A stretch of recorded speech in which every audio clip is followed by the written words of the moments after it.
You are now watching Cần Thơ News of Cần Thơ Radio and Television Station. Here are the headlines. The National Assembly reviewed draft amendments to the law on planning, focusing on greater decentralization and delegation of authority. The 2025 Kỳ In Thượng Điền Festival in Bình Thủy district officially began on the morning of May 9th, attended by key city leaders. Top news today. On May 9 morning, the National Assembly reviewed the draft law amending and supplementing several articles of the law on planning. A key focus is enhanced decentralization and delegation of planning authority, aligning with Party Central Committee Conclusion number 121 to empower all levels and sectors. The planning process is undergoing streamlining, characterized by clearer direction and increased decentralization. A key change involves integrating priority investment projects into the implementation plan, with approval now residing at the ministerial and provincial leadership levels. Furthermore, the revised law on planning reassigns authority for various planning stages. The government will now determine regional planning needs, formerly the National Assembly. The Prime Minister will oversee national marine spatial and land use planning. Previously, the government and ministers and provincial leaders will decide on priority investment project list, formerly the Prime Minister. In other legislative activity, the National Assembly reviewed amendments to the law on enterprises and held discussions on differing opinions regarding the revised law on special consumption tax.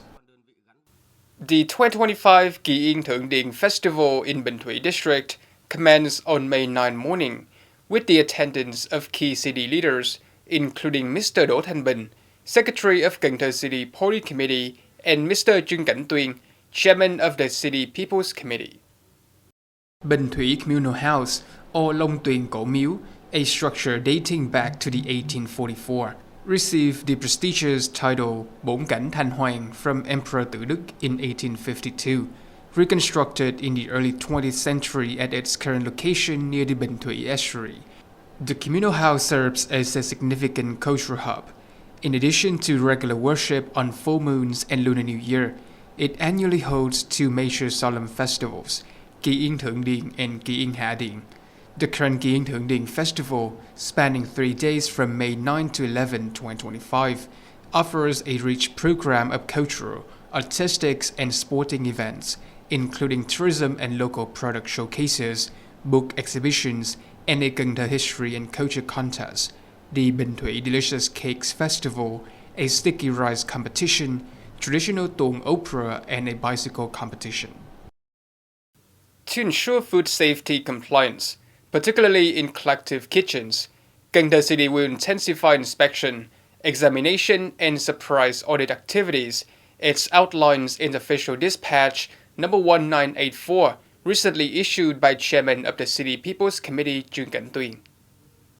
In light of a concerning rise in food poisoning cases, Cần Thơ City is launching a comprehensive effort to bolster food safety. Tasked by the Chairman of the City People's Committee, the Director of the Department of Health will lead this initiative, collaborating with various departments and local authorities. Key actions include rigorous inspections and surprise audits, focus on high-risk locations such as collective kitchens, food services for workers and students, and tourist areas. Guided by Deputy Prime Minister Lê Thành Long, and official dispatch number 3565 VPCP KGVX, all relevant departments are instructed to proactively implement the outlined measures and work in close coordination with the health sector to prevent further foodborne illnesses within the city urgently. Vietnam private sectors, with over 940,000 enterprises and 5 million businesses households, contributing 50% of GDP, 30% of state revenue, and 82% of jobs. Politburo Resolution number 68 recognizes it as the main driver of growth, job creation, and the shift to a green, sustainable, socialist-oriented market economy. Setting its sights on 2030, the resolution aims to propel the private sector into Vietnam's leading economic force. Key targets include expanding to 2 million businesses, 20 per 1,000 people, with at least 20 large enterprises actively participating in global value chains. This growth is projected at 10 to 12% annually, increasing the private sector's contributions to 55 to 58% of GDP, 35 to 40% of state revenue, and 84 to 85% of employment. Labor productivity is also slated to rise by 8.5 to 9.5% each year. Looking further to 2045, the vision outlines a dynamic, competitive, and globally integrated private economy contributing over 60% of GDP, with at least 3 million operational businesses firmly embedded in global production and supply networks, boasting strong regional and international competitiveness. The Civil Aviation Authority of Vietnam projects a significant 21% increase in both domestic flights and available seats during the peak summer period of 2025. This represents an 18% rise compared to both the pre-increased flight schedule and the summer of 2024. Flights to popular tourist hotspots like Cam Ranh, Phú Quốc, Đà Lạt, and Quy Nhơn will constitute 30% of the total flight volume, marking a 20% increase compared to summer 2024. Major routes connecting Hanoi, Da Nang, and Ho Chi Minh City are projected to see 26,800 flights, 39% of the total, a 14% rise. Airlines are advising passengers to book tickets early, especially for high-demand domestic and international routes, using official channels such as their websites, mobile apps, ticket offices, or authorized agents. Additionally, online check-ins is encouraged via airline websites, mobile apps, airport kiosk within 24 hours of departure, or the airline services feature on the VNAID Level 2 application. Cần Thơ City continues to attract significant tourist numbers, aligning with the nationwide appeals, as evidenced by the nearly 2.5 million domestic and international visitors it received in the first 4 months of this year, marking a 5% rise year-on-year. The strong tourism performance in the city saw nearly 2.5 million visitors, with around 1.176 million staying overnight, an 8% increase that puts the city on track to meet nearly 35% of its annual overnight visitor targets.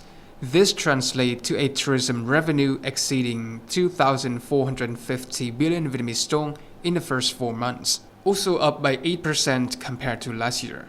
This positive outcome is largely due to the city's successful hosting of various cultural, sports, and tourism events, most notably the Southern Traditional Cake Festival.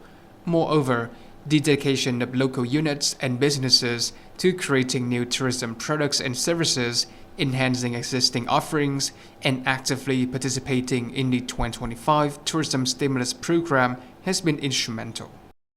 Cần Thơ University hosted a scientific seminar on May 9 morning on methodology and legal research to foster academic exchange among law institutions and enhance the quality of legal research. The event drew numerous experts, lecturers, and researchers from universities and institutes nationwide. Focusing on theoretical and practical clarity in legal research, the seminar highlighted the crucial role of methodology, notably the dialectical approach grounded in materialism. A key recommendation involved analyzing laws by specific subject to enhance comprehension of legal complexities.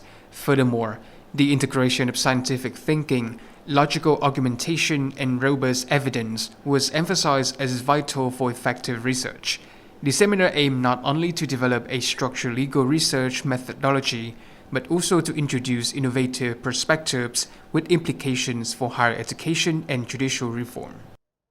On May 8, Cần Thơ City and Hanoi City Red Cross Societies jointly organized a program to provide gifts, scholarships, and support for building Red Cross houses for disadvantaged households and students in Cần Thơ City. A collaborative effort saw the Hanoi Red Cross Society visit Cần Thơ City, bringing vital support totaling nearly 550 million Vietnamese dong for local social programs.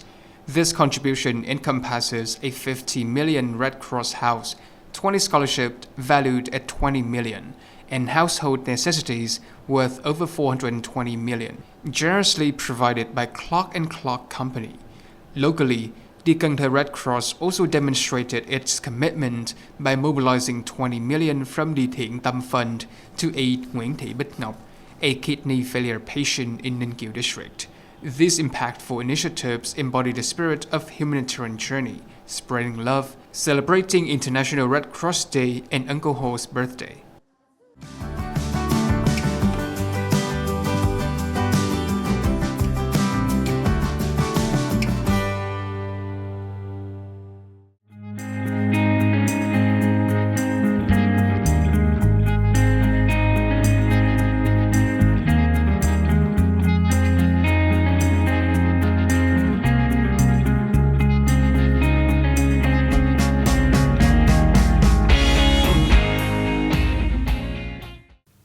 Thank you so much for watching, and I'll see you next time.